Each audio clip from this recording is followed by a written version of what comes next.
আলহামদুলিল্লাহ আমরা হালাল হলিডেজ ট্রাভেলসের পক্ষ থেকে আমরা এখানে সমবেত হয়েছি।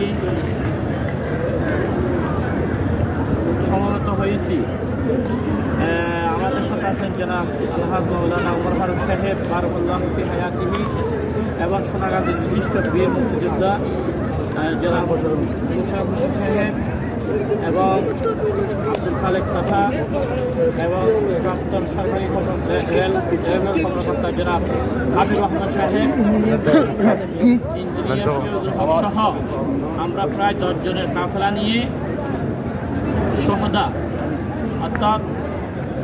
উহুদের যুদ্ধের প্রান্তে, যেখানে আমির হামজা রাদিয়াল্লাহু আনহুর খবর এবং আরও প্রায় মোট 70 জন